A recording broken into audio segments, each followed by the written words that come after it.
Só no ano passado, em todo o Brasil, a Justiça do Trabalho recebeu quase 80 mil ações relacionadas a assédio moral. E, além disso, casos de assédio sexual e de discriminação em empresas também são comuns no país. Para a gente entender melhor o que significa isso na prática, quais as penas previstas por lei, nós convidamos a advogada especialista em direito do trabalho, Carolém Gualda. Você pode participar, mande sua pergunta pelo WhatsApp 99313-9599. Carolém, bom dia, muito obrigado por aceitar o nosso convite. Muito bom dia a todos, foi um prazer. Queria começar detalhando e conceituando mesmo cada tipo de assédio, lembrando sempre relacionado ao ambiente de trabalho. Assédio moral, por exemplo, então, o que caracteriza?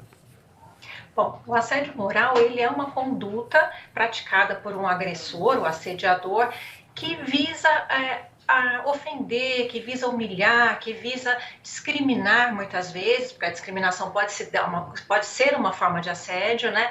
Então, no ambiente de trabalho, e que isso afete o trabalho desse profissional. Então, o assédio ele pode se dar, por exemplo, de um chefe para um subordinado, no intuito de isolar esse profissional, deixar ele longe das atividades, ou então praticar humilhações, ou então passar para ele tarefas abusivas, ou esse assédio moral pode se dar entre colegas de trabalho, pode se configurar inclusive como uma forma de bullying mesmo, né?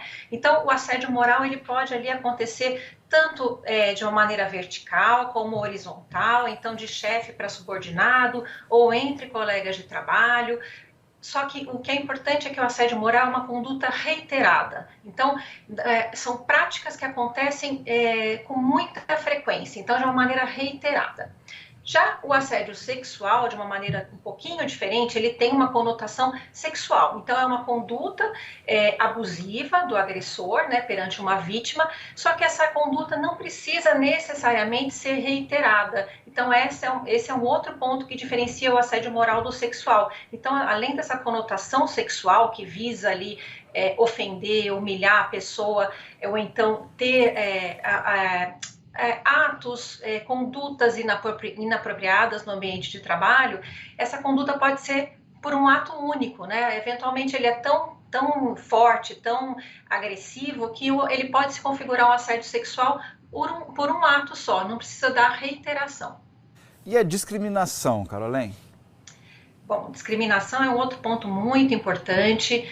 Ele é uma forma de agir perante os colegas que o agressor ele tenta humilhar aquela vítima da discriminação por motivos de etnia, de raça, de cor, de origem, de idade, de gênero. Então, são vários fatores que podem originar a discriminação. Então, ela também acontece ali no ambiente de trabalho com o intuito de prejudicar aquele profissional perante o seu ambiente de trabalho. Então, o intuito do agressor perante a vítima, que é o discriminado, é afastar esse trabalhador, que é essa vítima, com essa conotação em razão desses fatores, né, que podem ser por etnia, por idade, por gênero, enfim, são diversos fatores que podem originar a discriminação no ambiente de trabalho. Agora, além das sanções administrativas dentro da empresa, essas condutas também se configuram crime? Sim, muitas dessas condutas podem se configurar crime. O assédio sexual pode se configurar crime, né, a depender da situação. A discriminação também pode, e aí vai depender muito especificamente da situação, do caso, como aconteceu, que tipo de discriminação se deu. Essa discriminação em razão da raça, por exemplo, ela pode vir a configurar um crime em razão da etnia, de cor. São vários crimes que podem ser tipificados, e por isso é muito importante a análise de um profissional da área do direito, né, a respeito do fato em si, do que aconteceu, para poder orientar aquela vítima a respeito de qual conduta ela deve adotar, né, a depender especificamente da situação que aconteceu. Carolém, a gente está recebendo muitas perguntas aqui de espectadores e a maior parte relacionada a assédio moral. Vou fazer algumas aqui, algumas coisas você até já pincelou, mas acho importante detalhar um pouquinho mais e também valorizar a participação do pessoal que está acompanhando aqui com a gente. A Jéssica, não disse de qual cidade, pergunta: o superior gritar com um funcionário com xingamentos é assédio moral? Sim, uma situação dessa pode sim ser configurado assédio moral, mas é importante um ponto que eu mencionei no começo, que o assédio moral ele é uma conduta reiterada. Então, se essa conduta do chefe perante o seu empregado, seu subordinado, for uma conduta reiterada, certamente ele vai se configurar um assédio moral. Se for uma conduta isolada, aconteceu uma vez só, ele pode configurar um dano moral para esse trabalhador. Então, ele vai ter uma diferençazinha ali na hora de eventualmente questionar judicialmente essa empresa ou esse ofensor, mas ele pode ser um dano moral, não necessariamente um assédio moral. Algumas pessoas não estão se identificando aqui, mas acho que a pergunta é pertinente. Ó. Meu chefe não me delega tarefas e eu tenho ficado ocioso no trabalho. Pode ser considerado assédio moral? Sem dúvida, sem dúvida. O afastamento de um trabalhador, tirar todas as tarefas dele, deixá-lo ocioso ali num canto, muitas vezes sem receber informação a respeito do trabalho, ou então o chefe pratica toda a comunicação a respeito da equipe e isola esse profissional. Então, tudo isso pode sim configurar um assédio moral. Da mesma forma, se o chefe faz o contrário, ele sobrecarrega de uma maneira fora do comum esse profissional com trabalho extra, pede prazos muito curtos para que ele entregue esse trabalho, que são praticamente impossíveis de serem cumpridos. Então, essas situações podem sim se caracterizar assédio moral. O funcionário que sofreu assédio ou discriminação, o que fazer, quais os primeiros passos, a quem recorrer?